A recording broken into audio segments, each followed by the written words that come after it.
এদেরকে মাফ করে দিব শুধুমাত্র দুইজন ব্যক্তি ছাড়া। আল্লাহ বলেন দুইজন ব্যক্তিকে। নবী সাল্লাল্লাহু আলাইহি ওয়াসাল্লাম বলেন, যে ব্যক্তি শাবানের মধ্যবর্তী রাত পাইল, ইবাদত বন্দেগী করলো আল্লাহ রাব্বুল আলামিনের সন্তুষ্টির জন্য, ওই বান্দা সারা রাত আল্লাহর ইবাদত বন্দেগী করে করে কাটিয়ে দিল, ওই ব্যক্তিকে আল্লাহ রাব্বুল আলামিন সে যে দোয়া করবে আল্লাহ পাক সাথে সাথে ওই দোয়া কবুল করে নেবেন। সুবহানাল্লাহ।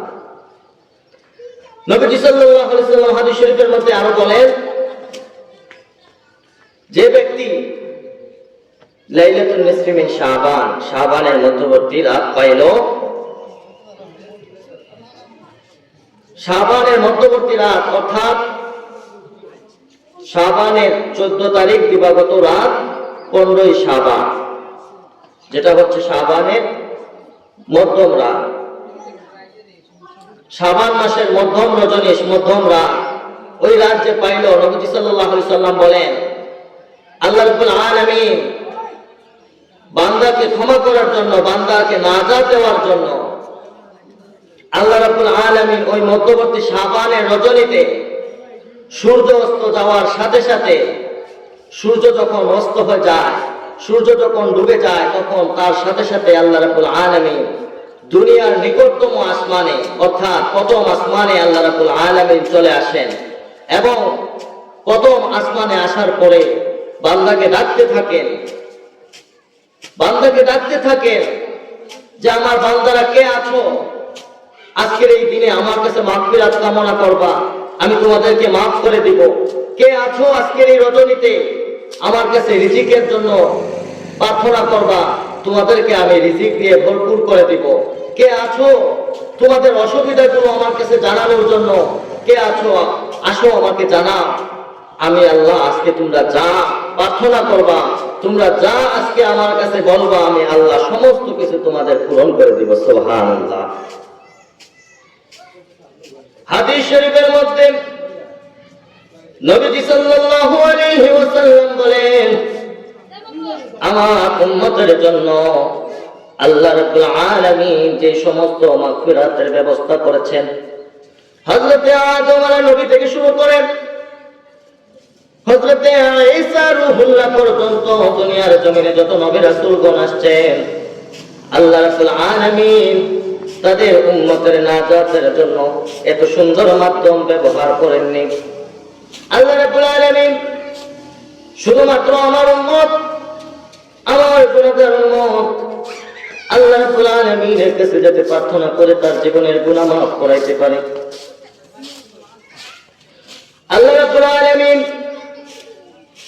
অন্য কোন নবী রাসূলের উম্মতের জন্য প্রথম আসমানে এসে ডেকে ডেকে বান্দাকে বলেন নাই, বান্দা আমার কাছে মাফ চাও, আমার কাছে মাগফিরাত কামনা করো। কিন্তু নবীজি সাল্লাল্লাহু আলাইহি ওয়াসাল্লাম বলেন, আমার উম্মত এত সৌভাগ্যবান উম্মত হবে, আল্লাহ রাব্বুল আলামিন তাদেরকে নাজাত দেওয়ার জন্য, তাদেরকে মাগফিরাত দেওয়ার জন্য আল্লাহ রাব্বুল আলামিন প্রথম আসমানের মধ্যে এসে বান্দাকে ডাকতে থাকবে, আমার বান্দা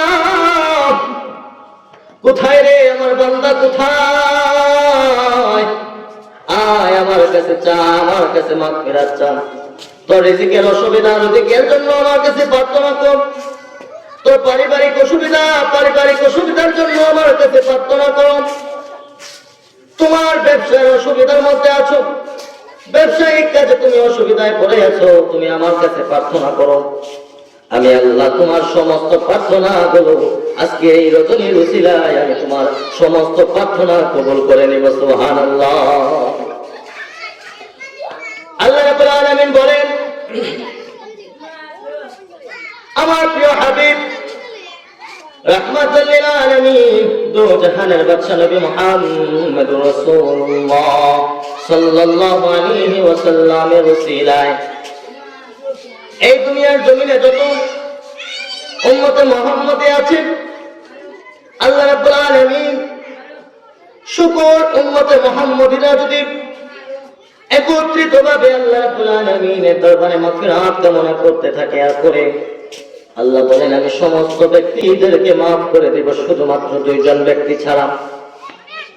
আল্লাহ বলেন, দুইজন ব্যক্তিকে আমি ক্ষমা করব না।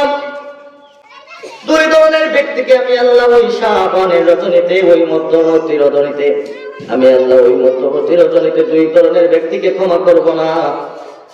সেই দুই ধরনের ব্যক্তি কারা? নবীজি সাল্লাল্লাহু আলাইহি ওয়াসাল্লাম হাদিস শরীফের মধ্যে বলেন, আল্লাহ রাব্বুল আলামিন দুই ধরনের ব্যক্তিকে যে ক্ষমা করবেন না, তার মধ্যে এক ধরনের ব্যক্তি হচ্ছে যারা সর্বদা শিরকের মধ্যে লিপ্ত, নাউযুবিল্লাহ। যারা আল্লাহর সাথে শরীক করবে, শিরক করবে, যারা আল্লাহ ব্যতীত অন্য কিছুর ইবাদত করবে, আল্লাহ ব্যতীত অন্য কিছুর ইবাদত যারা করবে, আল্লাহ রাব্বুল আলামিন বলেন আমি তাদেরকে মাফ করব না। এবং দ্বিতীয় ব্যক্তি যারা হিংসা করবে, যারা দুনিয়ার জমিনে থাকবে, হিংসার মধ্যে লিপ্ত থাকবে, যারা একজন আরেকজনকে হিংসা করবে, ওই দুই ধরনের ব্যক্তিকে আমি আল্লাহ এই শাবানের রজনীতে মাফ করব না। নবীজি সাল্লাল্লাহু আলাইহি ওয়াসাল্লাম বলেন, এর কারণ হচ্ছে কি, দুইটা জিনিস মানুষকে ধ্বংস করে ফেলে। যে ব্যক্তি শিরিক করলো, শিরিকের মধ্যে লিপ্ত হইল। যে ব্যক্তি আল্লাহ ছাড়া অন্য কোনো ব্যক্তির ইবাদত করলো, আল্লাহ ছাড়া অন্য কোনো ব্যক্তির ইবাদত করবে, যেমন পাথরের পূজা করে, গাছের পূজা করে, মাছের পূজা করে। অনেক ব্যক্তি আছে যারা আল্লাহ ব্যতীত অন্য কারো ইবাদত বন্দেগী করবে। আল্লাহ রাব্বুল আলামিন বলেন, আমি আল্লাহ ওই ব্যক্তিদের কোনো ইবাদত তো কবুল করব না, তাদের কোনো তওবাও আমার কাছে কবুল হবে না। এবং যারা হিংসা করবে, হিংসা কিরকম রে ভাই? হিংসা হচ্ছে একজন আরেকজনের ভালো কিছু দেখতে পারে না। আমার ভাই উপরে উঠে যাচ্ছে, আমি দেখতে পারি না। আমার বোন ভালো চাকরি পাইছে, আমি পছন্দ করি না। আমি তার কোনো ভালো কাজ আমি পছন্দ করি না, আমি তাকে উপরে উঠতে দেই না। তার সমস্ত কাজের মধ্যে আমি হিংসা করি, তার সমস্ত কাজের মধ্যে আমি তাকে নিচে নামানোর জন্য চেষ্টা করি। সে সর্বদা নিজেকে সবসময় মানুষের কাছে উপরে ওঠানোর জন্য নিজেকে সবসময় বড় মনে করে। আল্লাহ রাব্বুল আলামিন বলেন, ওই সমস্ত হিংসুক যারা, আমি আল্লাহ তাদেরকে কখনোই ক্ষমা করব না।